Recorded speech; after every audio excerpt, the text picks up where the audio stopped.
very crucial na mailista at ma-identify mo muna yung data.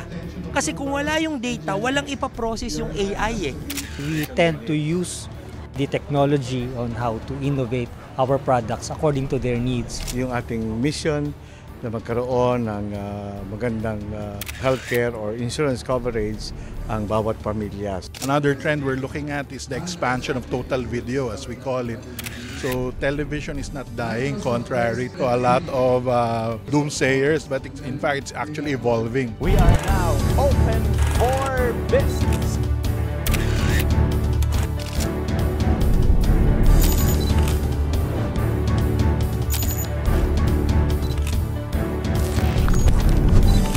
It is a signal to the world. We are open for business.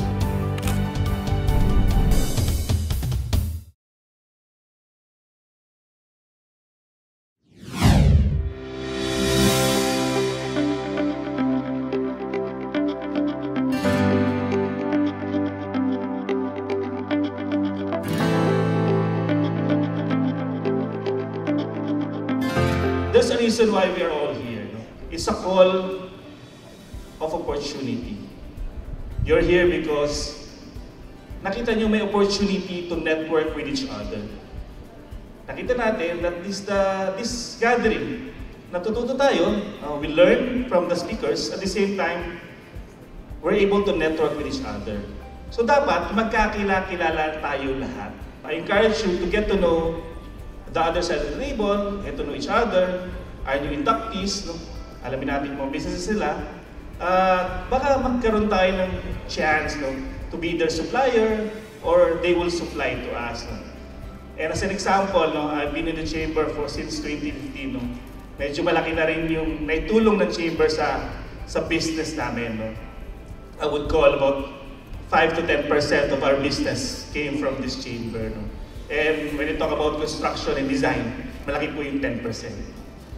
Just last month, no, when I was introduced as chairman and of course an architect, no, may lumapit sa akin na member natin and nagkasundo kami in certain services, and just 2 weeks ago, nagkaroon siya ng business sa amin worth 6 million in our office.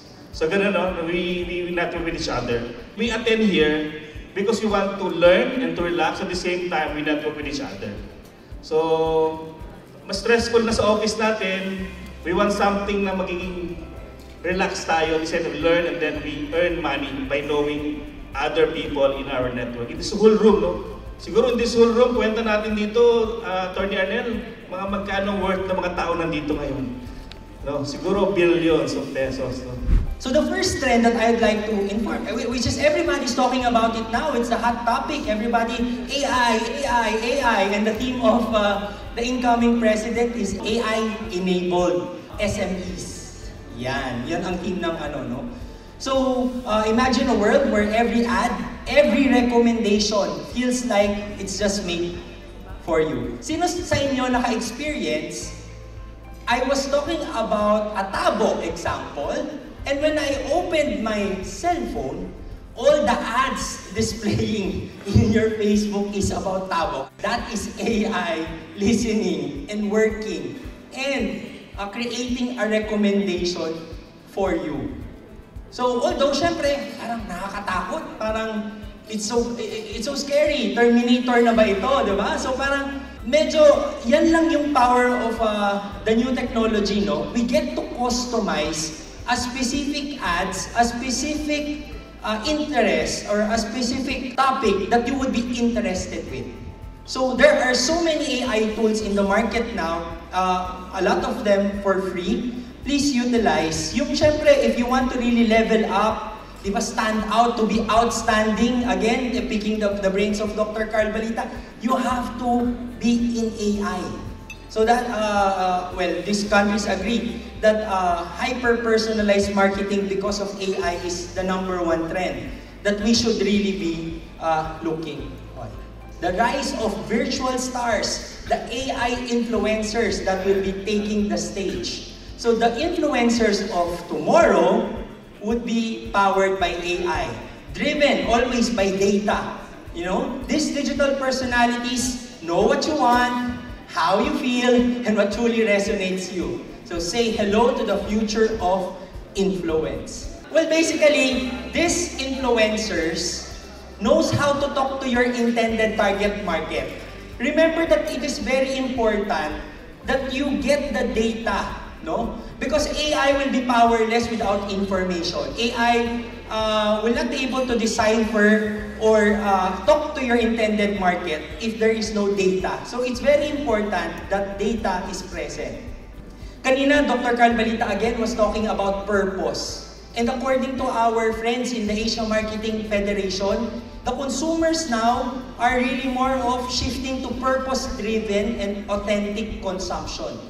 It's about why they buy it, and then they would trust brands that will align to their values, prioritizes authenticity, sustainability, and purpose. Talaga, it's really how the next generation, the Alpha, Millennials, Gen Z, and now welcoming Beta this year, right? It's really about telling a real story, being authentic, what is the brand promise, and it's also about sustainability. What good are you doing in your business? Is your packaging recyclable? Is your packaging made out of these materials? Are you contributing to the plastic waste? Next is real-time AI pricing revolution. Gone are the days where prices are all set in terms of pricing. So for example, I will be using my good friend's product here, Bebang's Halo Halo. Maybe in the future, you would be able to buy Bebang's when it's hot, when it's summer, it's 500 pesos. Automatically, using AI. But when it's raining, it will fall down into 200. Dynamic pricing. So maybe in your businesses, you might want to consider something like this, using the data algorithm to create a dynamic pricing in terms of when your product is hot on demand.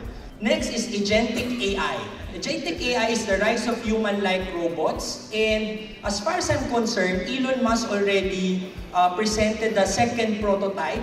I was in the Manpower Agency. So we were like discussing this in class. So maybe we should change our industry from manpower to robot power agency, no?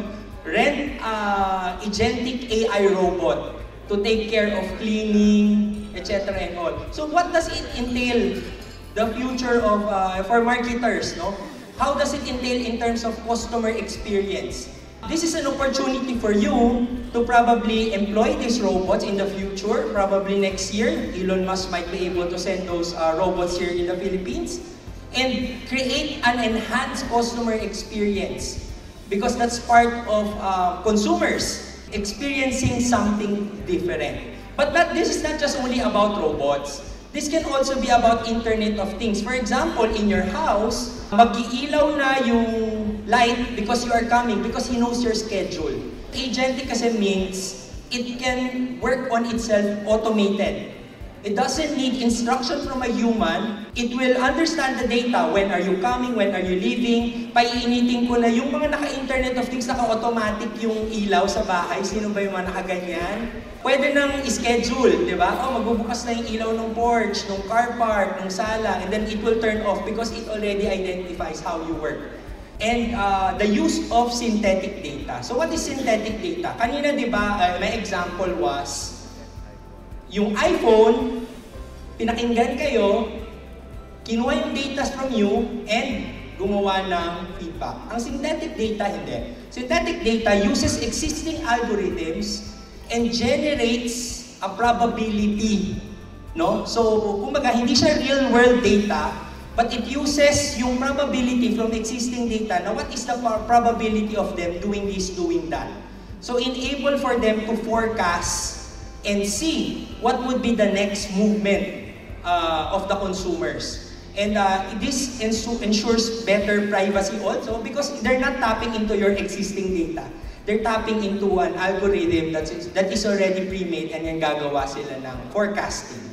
Open for Business is back, and with me is Mr. C. Brian Lato, and he delivered a very insightful talk about the top 10 tech and marketing trends. I was listening to you, and I got a lot of insights. based on the trends that you presented, ano ba dun ang critical na dapat nang ma-adapt ng Filipino entrepreneurs? There's a lot, but like say for example, when you were talking about quantum computing, sabi mo nga yung iba transition, ayaw umamin pa. But based on these trends, what should be immediately implemented or adopted by Filipino entrepreneurs? So at first, they would actually need to ensure that they are gathering data. Because data is very vital in terms of understanding their existing target markets. So there are a lot of AI tools, but these AI tools would be needing data from the entrepreneurs. They would have to check and ensure that they are compliant with the data privacy in terms of gathering data. Diba? So, but it's very important that the baseline of all entrepreneurs is to gather data, understand their target market, and able to deliver and use these new trends that are coming in the market. They need to prepare for that data.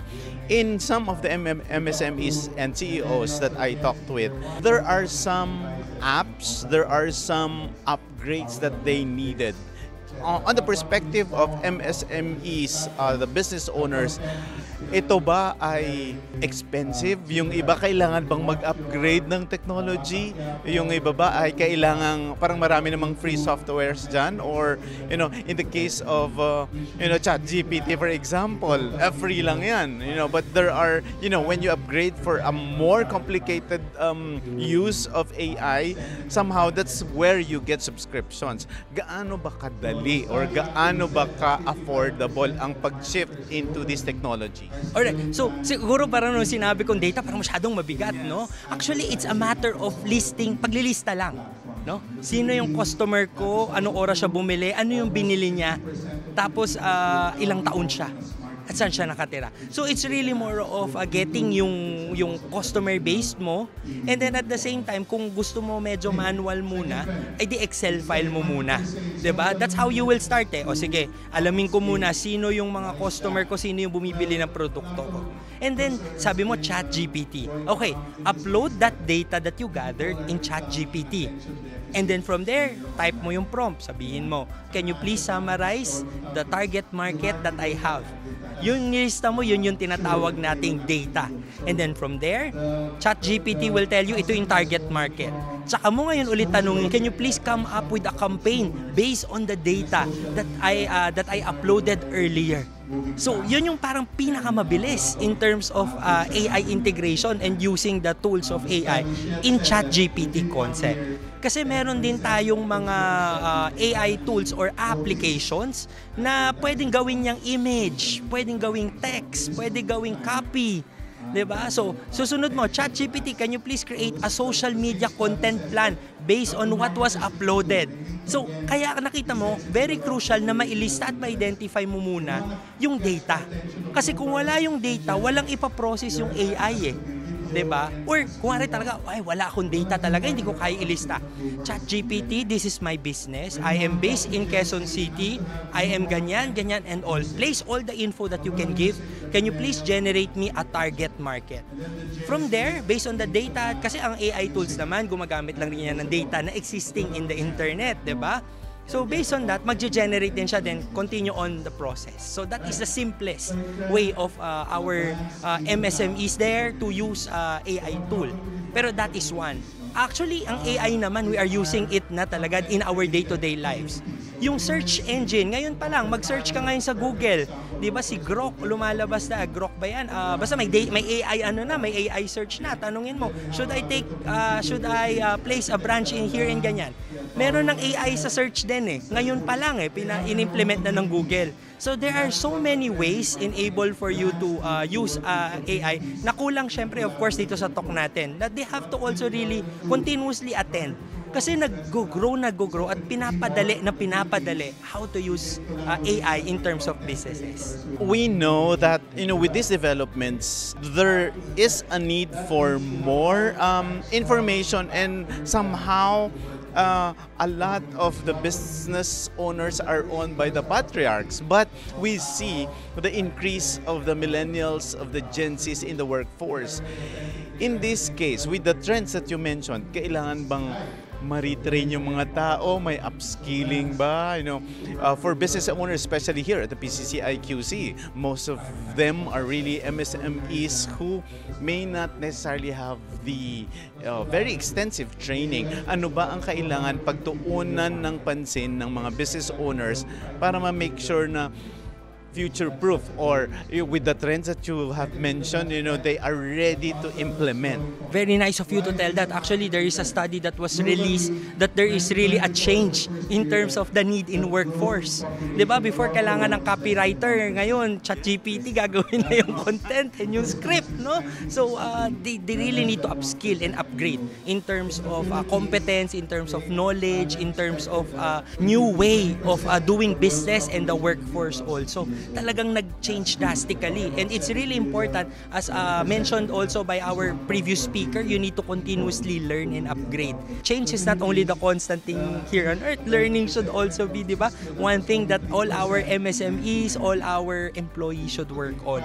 So they need to continuously subscribe or learn. Aside from YouTube, we have the Global AI Council in the Philippines. We have the Philippine Marketing Association, of course. We have the Digital Marketing Association of the Philippines, and so many more associations who's offering these AI courses, no? And kung sakali they want it free naman, there's a lot of content in YouTube also that is being offered. So just continuously update themselves, and especially they need to be updated with the news globally, no, worldwide, kasi they have to benchmark eh. For the longest time, I just recently came from a trip in China. Talaga sabi ko, ay, ang layo na, no? Ang layo na ng technology nila in terms of customer experience. Uupo ako, scan ko QR code, order ako, babayad ako. Hindi na ako tumawag ng waiter. So that is something na sabi ko, kaya naman eh. Kaya ng Philippines. We already have the infrastructure for that. It's just a matter of mentality change that we need it. And we are really willing, 'di ba? It's a little cost lang in terms of upgrading, 'di ba? In infrastructure and training. But it's going to really, it's going to revolutionize and change. But there's really going to be a change, a shake in terms of yung mga task na routinary, paulit-ulit, talagang very soon mawawala na yan. I think the next ones are drivers talaga.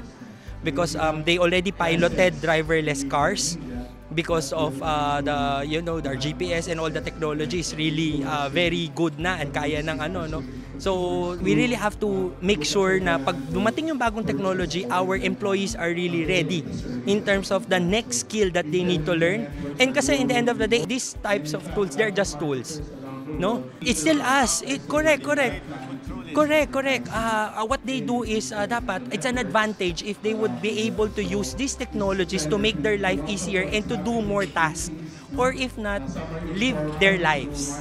Right? Because there's less time in working because of these AI tools, and they'll be able to go vacation and whatsoever that they can do. What's your outlook of the marketing landscape here in the Philippines? Is there going to be a shift also in terms of promotions, the way we promote things, the way we market things here in the Philippines?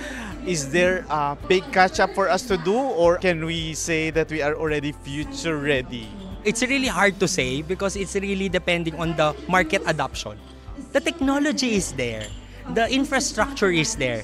Again, in the end of the day, in marketing, we always say it's not about us. It's not about what we want. It's not about what we want to implement. It's rather what the market wants to use, what the market wants to consume. And we are having an increase in terms of millennial, alpha, Gen Z, and beta. No? So definitely, there would be a demand for that. In terms of are we lagging behind, I would say a little bit yes. So we need to do more education, some infrastructure upgrading for us to catch up. So, wow, there's a lot of things, insights from C. Brian Lato. We hope to hear more from him here in Open for Business. Stay tuned. Open for Business is back, and we're still covering the General Assembly of the PCCI Quezon City Chapter. And with me is Mr. Menard Esguerra of the Royal Care Marketing Services. Sir, ang mga pinag-uusapan dito, innovation tsaka sustainability. At ang napansin namin ng kumpanya ninyo, siyempre lagi ding nag-i-innovate. You are not satisfied with the existing products and services that you have. But the thrust is really to innovate. Paano po ba nag-innovate yung mga kumpanyang katulad po ninyo? Actually, nagkaroon kami ng customized product which is part of our innovation. More than the usual healthcare coverage. And this program is customized to the Philippine Chamber of Commerce. So we have here the comprehensive package from outpatient, inpatient, emergency care to the life insurance coverage. Actually, ang ating naging cost for this program is at least 12 pesos per day. Wow, so napaka-affordable, 12 pesos per day. So ibig sabihin, ito po ay makukuha ng mga miyembro lang ng PCCI Quezon City, ganun ba? Halimbawa, pag ako taga-ibang chapter na, hindi ako pwede. Sa ngayon, hindi pa siya. So talagang very exclusive. Parang napansin namin, ang sinasabi dito kanina, kasi nagbigay sila ng top 10 trends and even Jay Bautista of Kantar Media, yung sinasabi niya, we have to adapt, collaborate with influencers. Parang sa mga sinabi nila, 'di ba kasi ginagamit yung artificial intelligence ngayon. Kayo ba ready din po kayo sa mga ganon? Parang are you now using parang yung digitalization, yung artificial intelligence? Very much ready na tayo doon. Actually, even the availments o sabi nga namin is the Royal Care Experience. So, of course, yung ating benefit through LOA or the letter of authorization is through the facility portal. Okay. And then yung pre-approved LOA through our mobile applications, accessible 24/7, ang ating customer service line and the real-time individual utilization report and the continuous accreditation of the hospitals, clinics, and doctors nationwide. So, ibig sabihin, sir, parang kahit na hindi ka na pumila, hindi ka na pumunta sa opisina ninyo. So, everything can be done online. So, because of the portal. Okay. Arthur, parang based on what I heard earlier, there's really a lot of development in terms of using this latest tools and technologies that are normally used by your age. In your case, what are the needs and consumer trends ng mga kaedad mo na tingin mo ay nagagamit ng Royal Care Marketing Services? Yan po. Currently, yung insurance po, hindi po siya mostly for yung mga magkakasakit. Naging open na rin po kaming mga kabataan in terms of the insurance. And also, yung through technology also, mabilis na po yung information Reason din kung bakit naging open kaming kabataan is because of the technology. How important are business gatherings and events like this in promoting the services of Royal Care Marketing Services? Through these kinds of gatherings and yung mga programs ng especially Philippine Chamber of Commerce and Industry Quezon City, mas nagiging aware po ang Royal Care doon sa network. First yung network, plus nalalaman din po natin yung needs nila. Needs nung bawat members natin, even non-members na nag-attend dito sa mga nagpa-participate in different business sectors sa Quezon City and ganun na rin po nationwide. So nalalaman natin, nakakapag-innovate kami better. We tend to use the technology on how to innovate our products according to their needs, according to the type of segment they are in. That's why we came up with the product nga po exclusively for PCCI QC. So mas na-appreciate ng organization ng PCCI QC yung products na na-innovate po ng Royal Care through our participation dito sa ganito pong events ng PCCI QC. Nandun tayo, nag-stick tayo, nag-focus on the benefits o yung ating mission na magkaroon ng magandang healthcare or insurance coverage ang bawat pamilya. So once na ginagawa naman natin yon, automatically and naturally, nandun na rin yung business.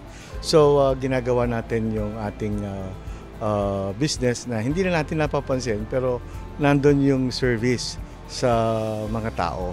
So from there, ever since ang ating company dahil nasa 16 years na rin ay nagkaroon ng na-develop yung ating portfolio at naging malaki ang ating binibigyan ng service na umaasa with Royal Care. So yun yung doon kami and lalo ngayon nagkaroon ng pandemic, very talaga necessity. Kailangan ng necessity. mga tao. Oo. At necessity na siya, hindi na siya luxury. Oh yeah. Oo. So yun, doon tayo nakakatulong. Of course, nandun naman ang business. Laging kasama na doon sa process. I'm going to be using the next 10 minutes to share with you some of the findings in a global study done by Kantar, covering about 60 countries. We do this every year. We talk to marketing people all over the world, including the Philippines. There are actually 10 trends, but given the time limit, I'll focus on the top 5 that I feel are relevant to the Philippine marketing industry. The first one is the road to what they call total video. So the pandemic, the boom of streaming platforms has changed the landscape of TV advertising, not just in the Philippines, but all over the world. So the trend among marketers, or the question is, do they move away from television or do they have a new strategy for video advertising? So the answer is they will continue to advertise on the different platforms based on TV content. Okay, so if you talk to Gen X or Boomers, they might still be watching free-to-air TV. If you talk to Millennials or Gen Z, they're watching their TV content using devices, mobile phones, tablets, probably on Netflix, etc. But one thing is common across the different platforms: the content is still very similar. So you watch whether on YouTube, on Netflix, or even on free-to-air TV, which means you need to have a total video marketing communication strategy depending on the target market that you will be sending your brand messages to. 55% of marketers globally are still planning to increase their investment in advertising across all the TV platforms. In the Philippines, that is also true.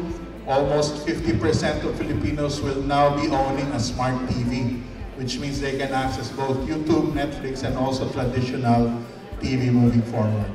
Second trend, marketers say social media needs to up its game. Why is that? Well, a lot of concern has been going around industries that people are becoming attention deficit when you're online. Diba?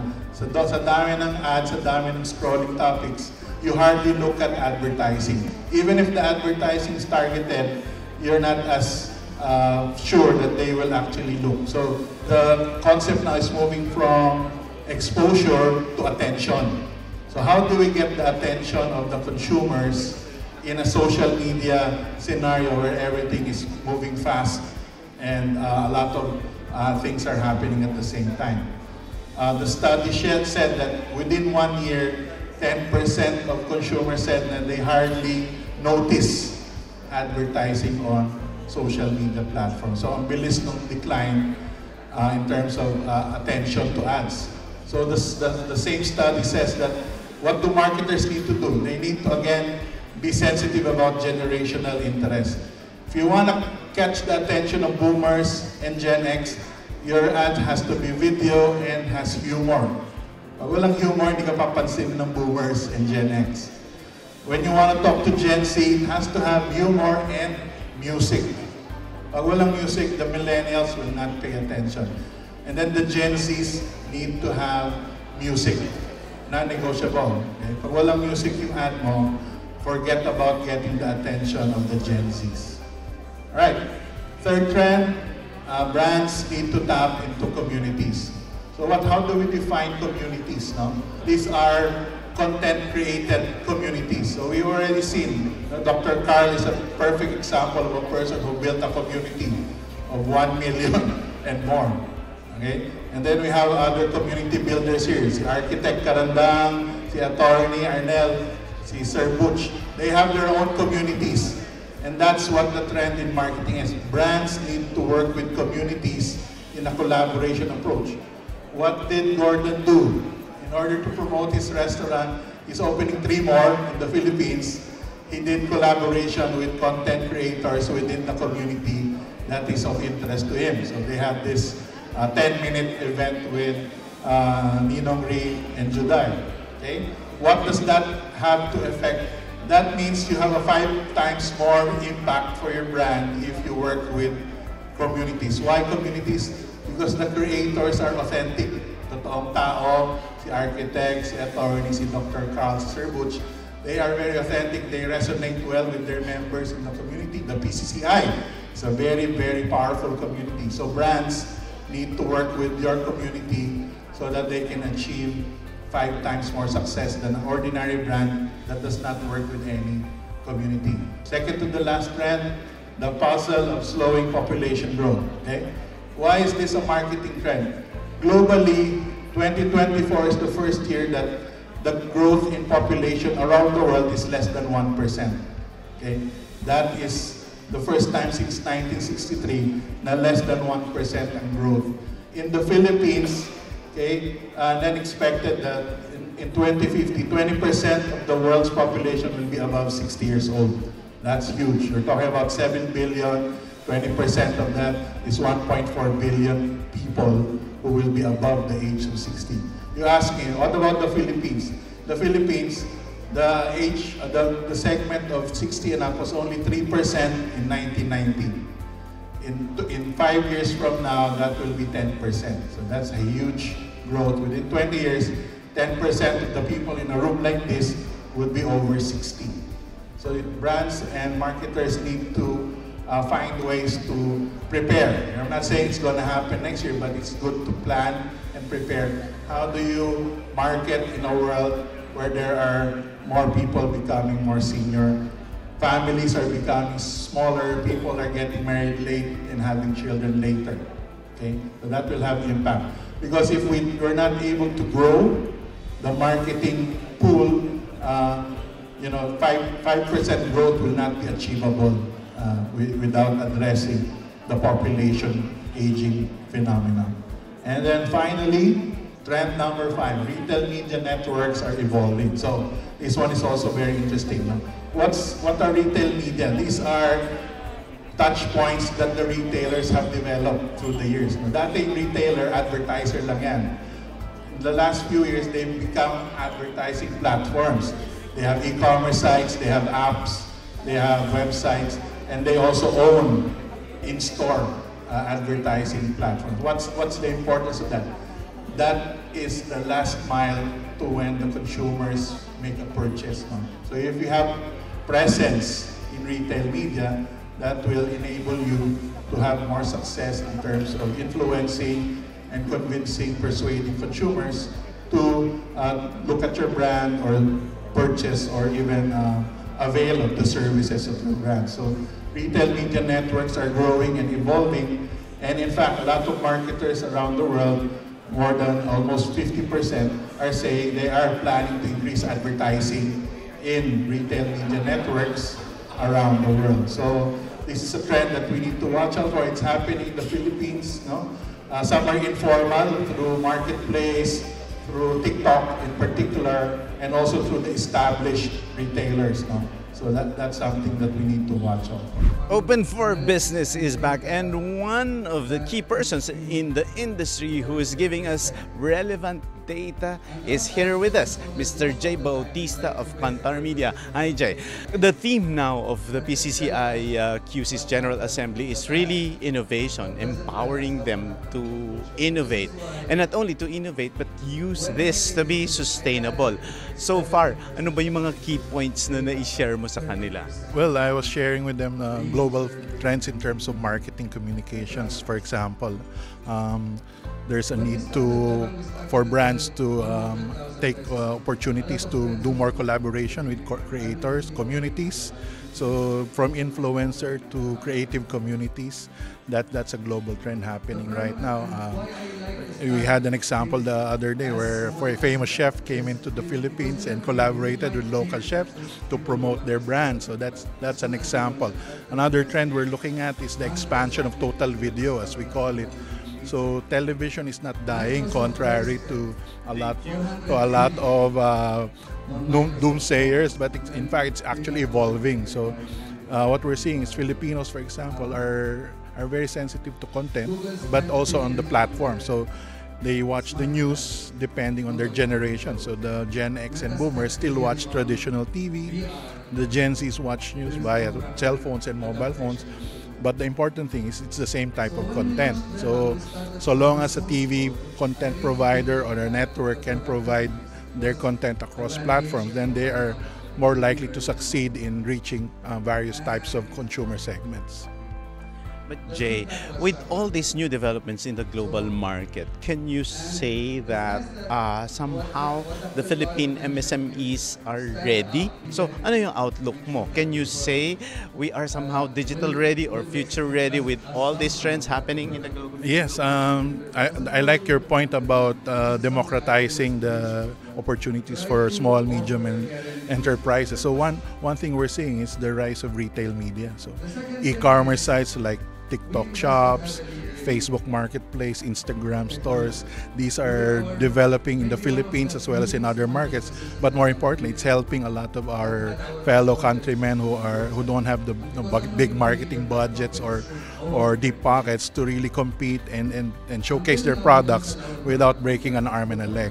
You are a key provider of data and research. So, gaano ba ka-importante ang data at saka research para naman sa MSMEs? Kasi yung iba, we can do this informally, But in your case, like in our experience, talagang we use it for decision making. So, how important is this for MSMEs? And is it, for some people, they will ask, is this expensive?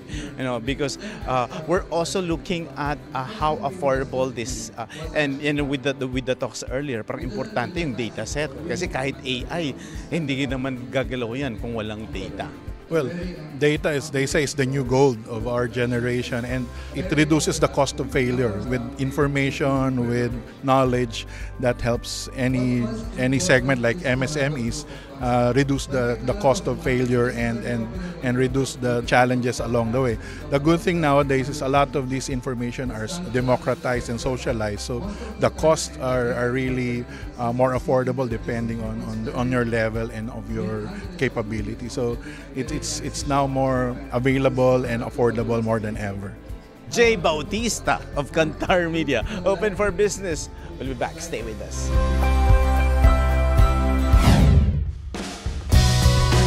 The call for embracing the importance of digital platforms, harnessing the power of storytelling to connect with audiences, and integrating sustainable practices into branding to build trust and loyalty will always be loud. Again, innovation and adaptability are at the heart of growth for MSMEs. We hope the ideas shared today empower you to take bold steps, experiment with creative strategies, and turn challenges into opportunities for your business.